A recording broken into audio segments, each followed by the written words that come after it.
திருவண்ணாமலையில் கார்த்திகை மகாதீப திருவிழாவை ஒட்டி தீபத்திற்கு பயன்படுத்தப்படும் காடா துணிக்கு சிறப்பு பூஜை செய்யப்பட்டது.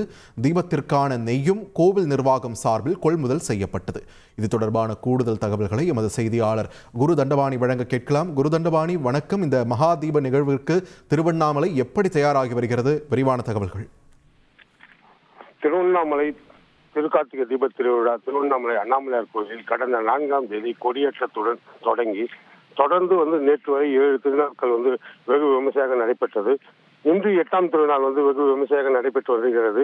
இந்நிலையில் அதாவது 13ஆம் தேதி மாலை திருவண்ணாமலை அண்ணாமலையார் கோயில் பின்புறம் உள்ள 2668 அடி உயரமுள்ள அண்ணாமலையார் மலையின் மீது மாலை 6 மணிக்கு மகாதீபம் ஏற்றப்படும். இந்த மகாதீபம் ஏற்றுவதற்கான கொப்பரைகள் நாளை காலை அண்ணாமலையார் கோவிலில் இருந்து மலைக்கு கொண்டு செல்லப்படும்.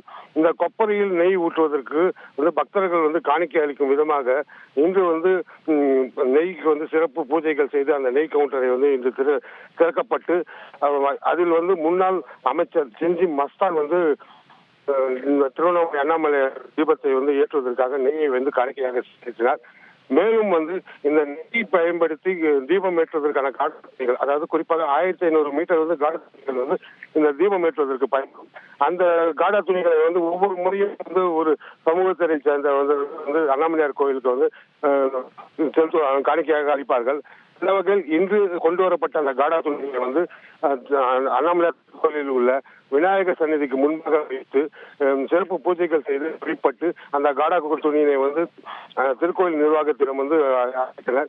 நாளை காலை திருவண்ணாமலை அண்ணாமலையார் கோவிலில் அதிகாலையில் அண்ணாமலையார் கோயிலிருந்து கொப்பரை மற்றும் நெய்கள் காடா துணிகள் அனைத்தும் மலையின் உச்சிக்கு கொண்டு செல்லப்பட்டு 13ஆம் தேதி அன்று மாலை 6 மணிக்கு அண்ணாமலையார் மகாதீபம் ஏற்றப்படும். நன்றி குரு தண்டபாணி, உங்களோட விரிவான தகவல்களுக்கு. செய்திகளை உடனுக்குடன் தெரிந்து கொள்ள உடனே சப்ஸ்கிரைப் பண்ணுங்க.